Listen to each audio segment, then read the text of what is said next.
Welcome back to Off Topic but On Point. I'm your host, Odette de Beer, and today we're leaning into a question that every leader is facing. What does leadership look like in a world shaped by AI? We know AI can automate, streamline, and scale. But where does that leave humanity, empathy, clarity, and trust? These are all things that machines can't replicate. To explore this, I'm joined by two brilliant voices, Dr. Janine Dukwabu. When I speak to her, you will hear me say Dr. J. She's my friend. I don't know what to tell you.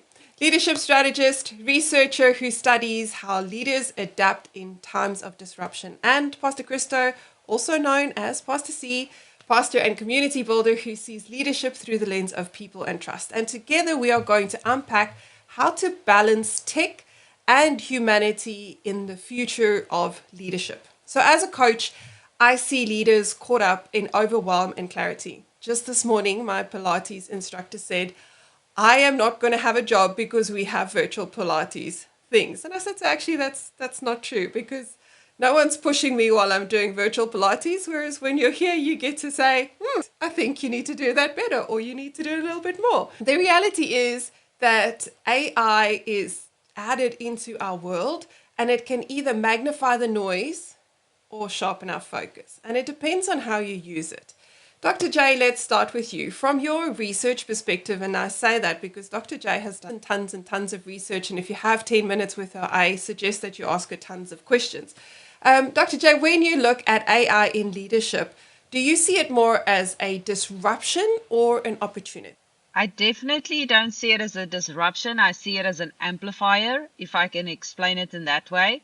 And how I use AI and how I see it is that AI can automate a task, but it can't automate trust. And that's the human aspect that we bring, as we can bring trust.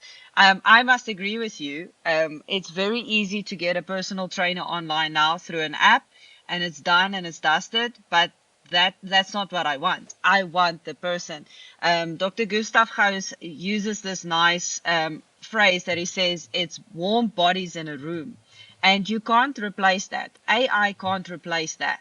And I think even through, like you were saying, the leadership lens, I think it determines, or it depends on which lens you're looking through.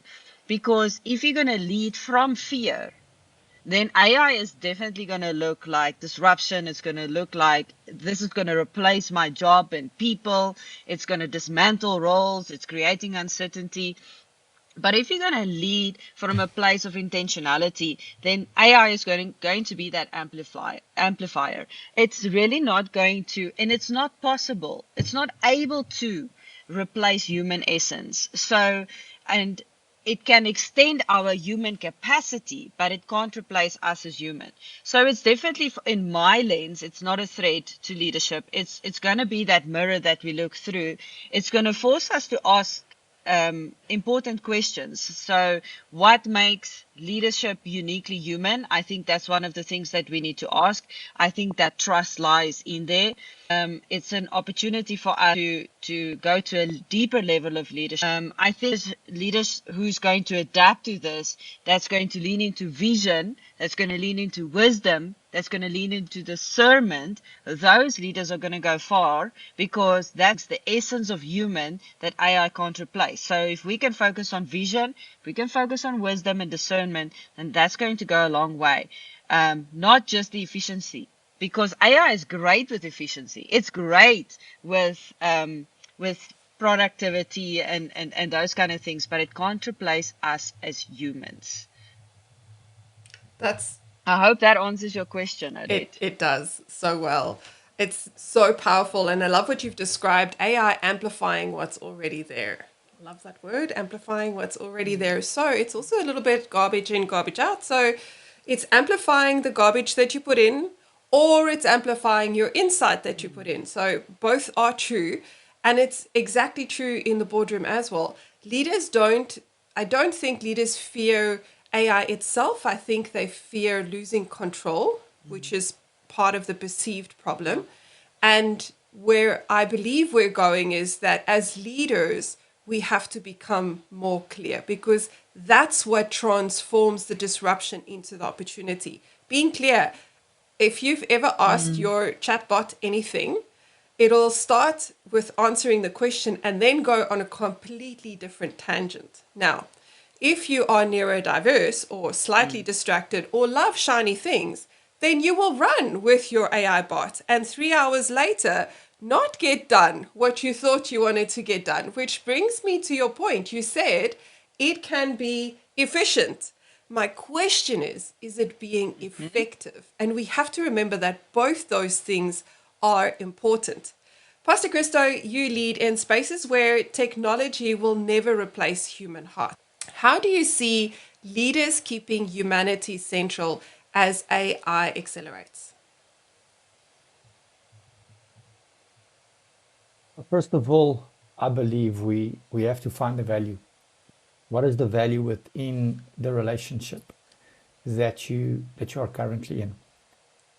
That's the first thing, because at the end of the day, it's like any other relationship. People might say that AI is competing with the human relationship, but at the end of the day, another human relationship is competing with my marriage. Another human relationship is competing with me and my son. Another human relationship is competing with, you know, me as a business owner. So, yes, I mean, AI is just another player in the space. And so I would say the same thing that I would do when it comes to normal relationships is the same thing that I would approach it with regards to AI and being human centric, is to find the value. What is the value in every single one of those relationships that you have? And then once you have the value, then you have to start, number two, and prioritize.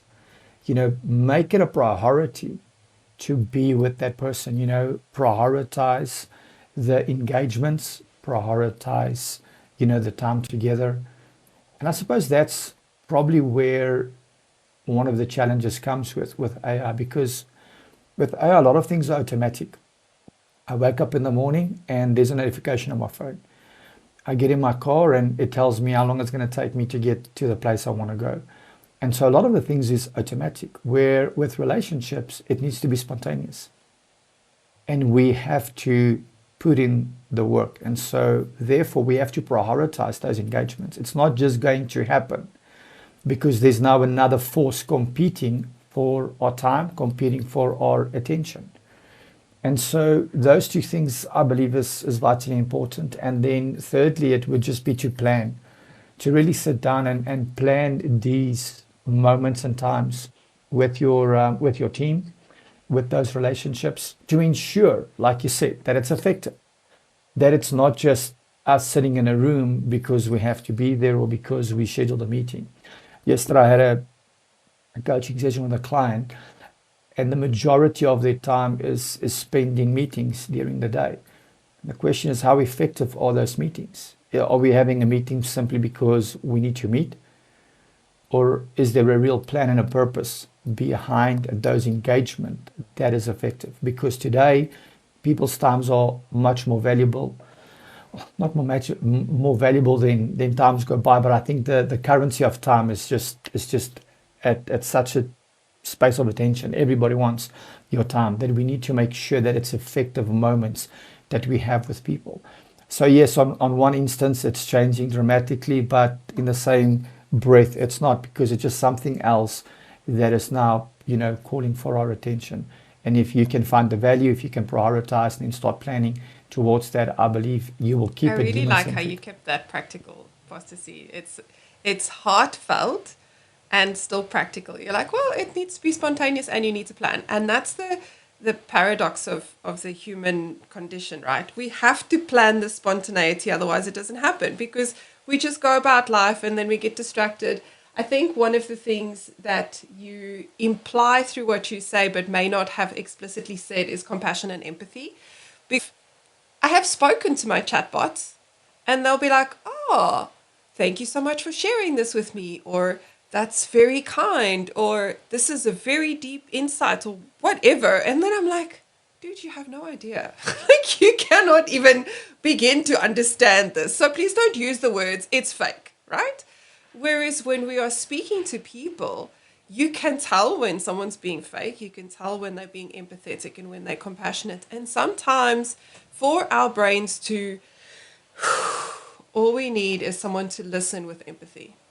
And you know when you have someone listening with empathy. You can't get that from a robot. It's like talking to the wall. There is that chemistry doesn't happen um, from a AI perspective.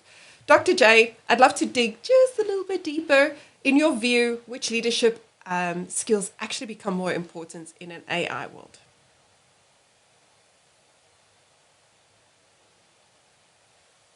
You're on mute, Dr. J.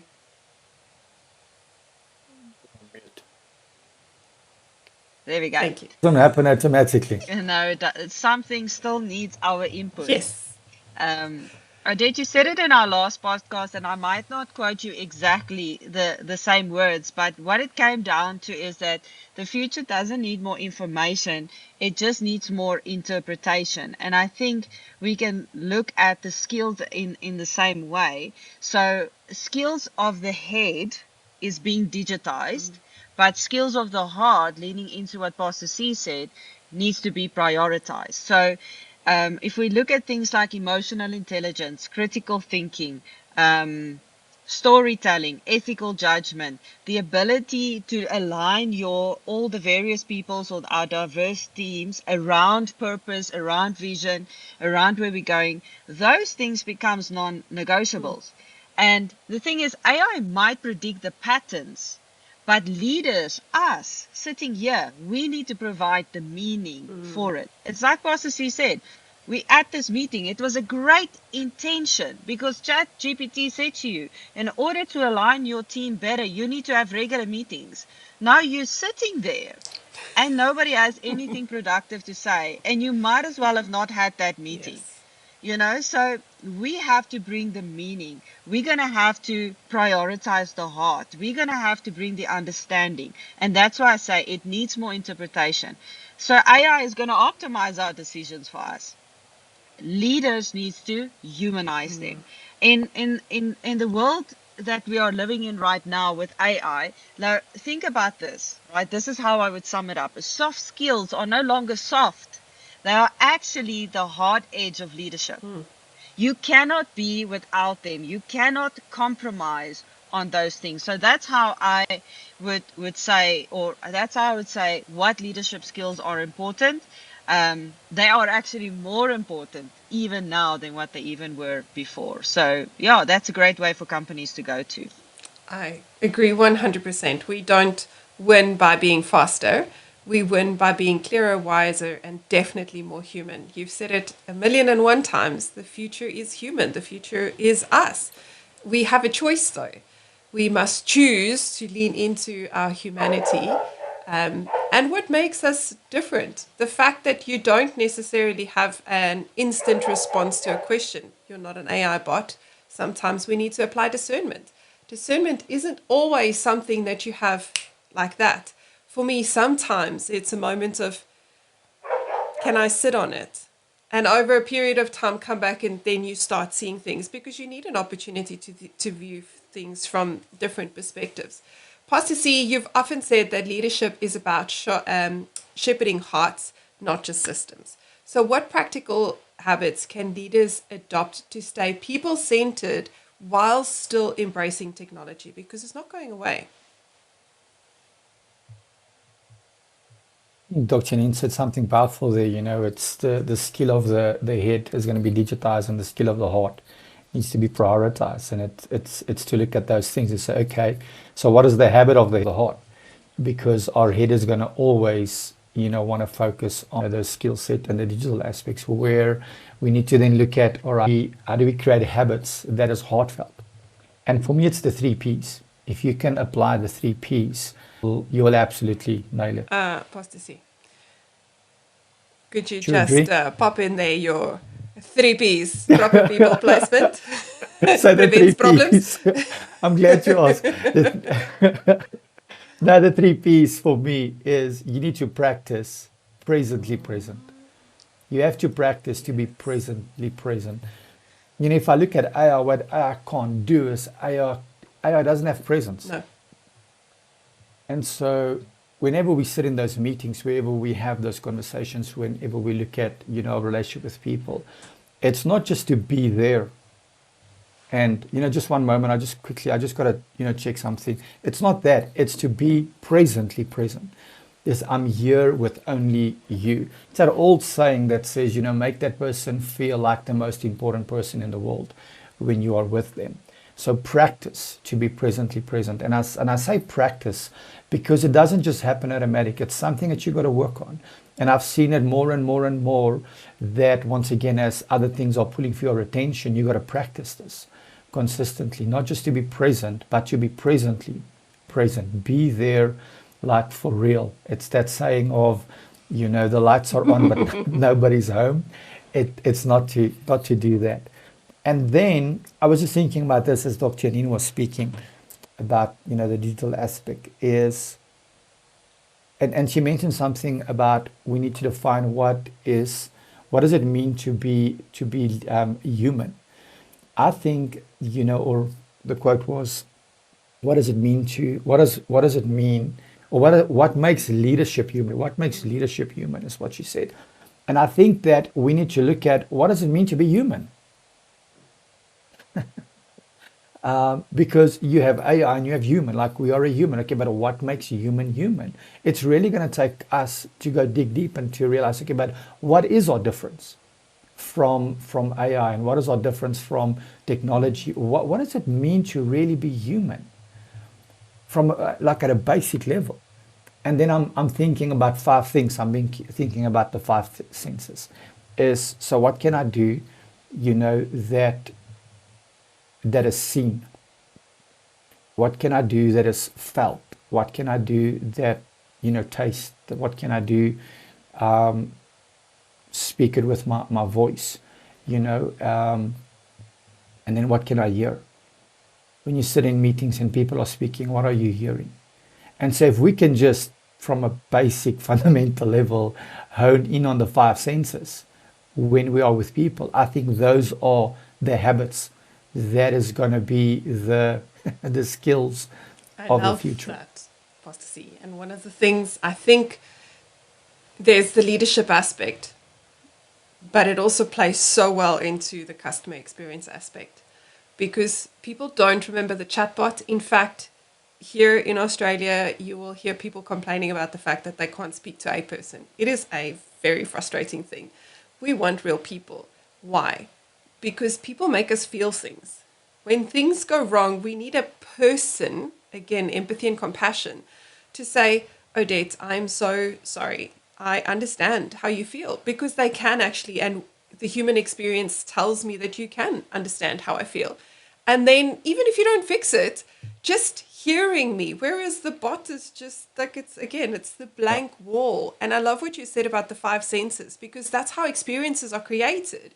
We create when we design customer experience, we think about what do they see, what do they hear, what can they smell, do they feel something, is it a tactile experience, is it a taste experience, and all of those things create memories in the brain centers, and then those memories, hopefully we've done it well, will make them remember us fondly, which means that they come back. The same is true for our teams. When we think about our teams, how can we enhance that experience Yep. for them so that they smell something, hear something, feel something, think something, see something that creates the fond memory that makes them go, my boss is awesome. This is hard, but my boss is awesome. I'm going to stay, right? That's what it's about. That's how we as leaders change our organizations, not by barking orders at them. I often say to anyone who would listen, but to my husband because he's always around me, people want to be seen, they want to be heard, and they want to feel valued. This is not rocket science. Like, you don't need a master's degree for those three things. All they want to do is they want to know that you've seen them, that you've heard them, and that you value them. Those things, though, play out in how we show up as leaders. Do you walk past them and not greet them? Do you see that perhaps my countenance is a bit today and ignore it? Carry on as if nothing happened. When I say something, do you shut me down? Do you mansplain? Do you suddenly ask someone else, pretend like you didn't hear anything? All of those things play out in how we are perceived as leaders, what makes us human and good humans, by the way, because you could be human and be a terrible human. what makes people want to stay from a customer perspective, from a team perspective, even how it like plays out in your family. Are they seen? Do they feel valued? And do they feel heard? Dr. J, which brings us to culture. It's something that, depending on who you speak to, some leaders understand culture is probably the backbone of any organization along with their teams, and others will think that it's just, you build it, you set and forget. How do you see organizational culture shifting as AI takes over more of the repetitive work? Does it free up leaders to be the visionaries, or does it risk detachment? It gets me excited, but at the end of the day, it depends entirely on how the leader is going to steward this. So, if, as an example, if AI is just going to be deployed for cost cutting, then it's what it's going to cause is that you're going to have this culture and risk detachment, and that's not why we are. Well, that's not certainly why I want to use AI. And what's going to happen is the leaders are going to further from the front line. But if AI is used to remove the friction, and then I like Pastor C's word, elevate our human contribution, it's going to create space for leaders to return to what matters most, the stuff that you just mentioned: vision, relationships, and culture building. And I've seen that in my team is now that we have AI, and you can fall into this trap so quickly. We spoke about, I was going to mention procrastination. If you're a procrastinator, don't think AI is going to help you. It's going to make it worse, because now you're going to sit hours on AI procrastinating, doing stuff you're not supposed to do for reasons unknown, and then you're going to still get to the end of the day and feel terrible. So that's why I said it depends on how the leader is going to steward it. But imagine a world where AI can do all that repetitive task, and you and your team can spend time on vision, can spend time on human contribution, can spend time on relationship, culture building. That is a workshop freed from repetitive, draining tasks. So you will be energized, you will be creative, you will be problem solving, you will be innovative. That is an opportunity. That is what I see in the future of organizational culture and how it can shift. But it does require leaders to see how the culture is living as an ecosystem, not just this quarterly initiative that we need to complete, that meeting that AI said we needed to attend. It is the ecosystem that we need to cultivate here. And that's going to take a leader with creativity, with problem solving, innovation. Like I said earlier, the discernment, vision, the things that only us as humans have. The AI, again, it can give us that efficiency, but only leadership, only us as the leaders can actually bring meaning to the table. And that's how I see AI and cultures are going to come together. It's entirely up to the leader. Do you want cost cutting, and do you want to be the leader to be removed from the front lines, or do you want to be the leader that is actually building relationship, putting things into place, building that culture, creating better workflows, innovation, creativity? Who do you want to be? You're going to have to choose that, and you're going to have to walk that path. I speak, Odette, about eco and ecosystems. If you're going to create an ecosystem, then it's going to be the leader that is innovative, that's building relationships and those kind of. But if you're going to be an ego leader or building an ecosystem, then it's going to be that leader. It's all about cost cutting. It's all about reaching the next target. And you as the leader going to be removed from the front line. No vision. It's just going to be work. And at the end of the day, you're going to stand in that front line by yourself and nobody around you, without humans. That's exactly right. Without humans. Culture isn't built in the process. It's Yeah. built in the spaces where leaders choose to be human. It's a choice, just like you choose to wake up in the morning and be happy or resting grumpy face. AI is not going to replace our responsibility. It's only going to expose it. Pastor C, trust is a word you often use. And in your world, trust is foundational. What can business leaders learn from community leadership about sustaining trust when automation is everywhere? Pastor C, you're on mute. It doesn't happen automatically. I was just checking, you You were never know. testing There's us. maybe a new up. Yeah, so there's that saying that says, trust is earned, and then somebody says trust is given. I believe trust is Sure. built daily. You speak about how do we sustain trust? Well, if we want to sustain trust, we have to build it consistently, and it's got to be daily. And so we have to look at the aspects that brought us here, and we have to continue with that. I trust somebody because of, the journey that we've walked, the decisions we've made, the failures we faced. And so maybe the best way to say is trust is active. Something that you have to work on daily. You have to work on it daily. Um, yeah, and then maybe in this time we need to look at the speed of trust. So what can we do to trust faster? And it's not to microwave anything, but it's simply to, put into cadence those elements that build trust. Where, we sometimes took days and weeks and months in our building of relationship and, working with people and trusting people. If we want to compete with the with the robots, we as humans need to start looking at the speed of trust or the scale of trust. And we would have to start scaling our trust a lot quicker, which means put our pride aside and put our ego in our pocket. And when I say start trusting people, it's start trusting them until they disprove you, and then we move on. And then we speak about it and say, listen, I expected you to show up Yes. for me, you didn't. Sorry about that.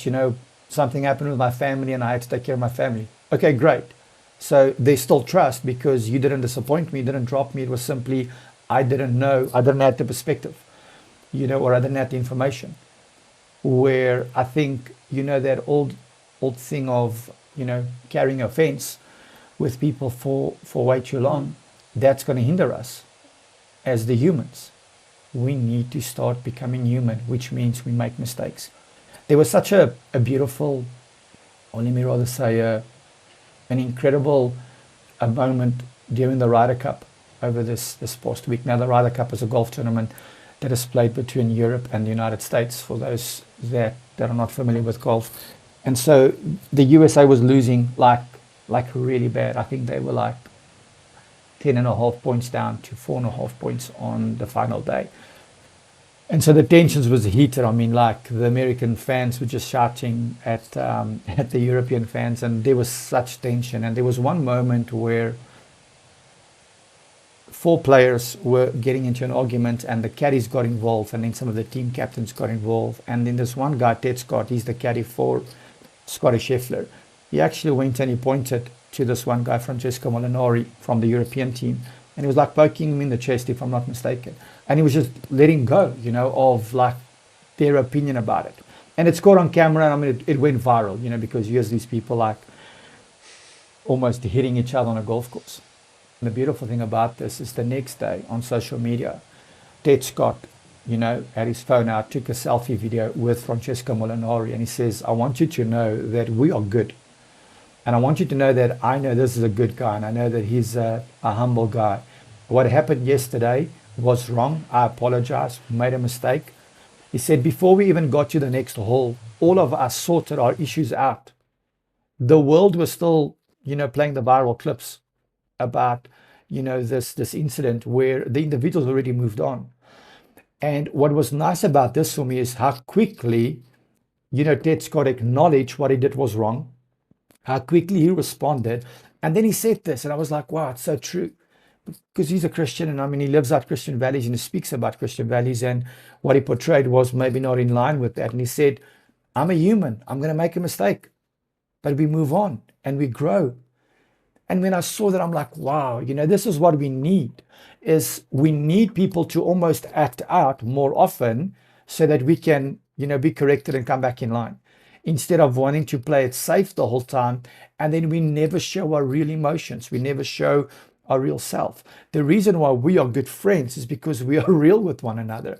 You've seen me on my good days, and you've seen me on my bad weeks, bad months. And that's the reason we're friends. It's because of those indifferences. It's because of those moments that is like, ish, okay, is this who this person really is? Can I deal with it? Do I like it? Can I accept it? And we move on. And so, yeah, the scale of trust, I think, is going to be something That's for the future. beautiful. At the end of the day, it's about, do people trust you enough to follow you? And the question about trust, do you care about me? John Maxwell says it. People don't care about how much you know until they know how much you care. And that's exactly what you've just said, which is beautiful. I'd love us to quickly, real quick, jump to 2030. If you had to describe leaders of 2030 in one phrase, Dr. J, what would it be?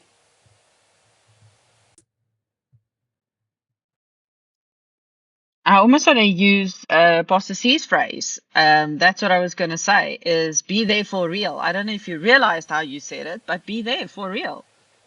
Like if you're a leader in 2030, just be there for real. Like the AI is going to take care of everything else. You as the leader, just be there for real. Pastor C? Yeah, that's what I was going to say. So I would definitely say if I look at the political climate and what's happening in the world, I would say you're grounded in truth. There is so much, fakeness that is going on. There's so much, it's not even conspiracy theories. It's just like it's even like a hoax. Just I think the world has gone crazy in some instances. People believe that. So for me, 2030, we got to be grounded in truth. Absolutely, we got to Those be are grounded both in truth. excellent. For me, the future is anchored in purpose and definitely agile practice. The tools are going to change. It's not if, it's when. But clarity and humanity won't. One last question. What one practice can leaders start today to get ahead of the AI curve without losing their humanity? Pastor C? I'd probably say this that it's not a new problem we're facing. And I just want to quickly go back to what you said earlier about, in Australia, people like they died of the bots, they want to speak to humans. How many of you ever gone to a restaurant and the waiter can't fix your problem because they're so tied into that, this is what they should say? And we're like, can you just think for yourself? And so the problem is not new. It is disengaged humans that's the problem. And so what is the habit that we can focus on? I'm probably going to say it's find out what does it mean to be human and then be human because nobody else has that privilege. Mm, I love that. I heard somebody say the other day that we're living in a simulation, and that's what he believes. And I thought to myself, okay, I hear you, but then I'm going to play mine very well. So if you're living in, then I hope that you also play yours very well. And what we're going to need for the future is prayer. And not because I'm this spiritual person. I need the things that humans can bring that AI bots can't bring. And that's discernment, that's wisdom, that's prayer, that's godly insight. And that's what we're going to need. That is absolutely excellent. When you said simulation, I thought Matrix, like he watched one too many Matrix movies. And I totally agree with you. I think for us as human beings, it's about being intentional and choosing where we will lean in and let AI do what it needs to do so that we can lean in with our personal gifts, just the spirit of who we are. Regardless of where you stand in AI, the bottom line is that AI is not going to replace leaders. It's revealing them. It's showing whether or not we lead with noise or with clarity, whether we lean on control or build with trust. My encouragement to you today is this: let technology handle the tasks, but never outsource the touch. Pastor C, Dr. J, thank you both for bringing your wisdom today. And to our listeners and viewers, how are you balancing the tech and humanity in your leadership? Drop us a comment, share the episode with your team, and let's keep the conversation alive. Until next time, take care.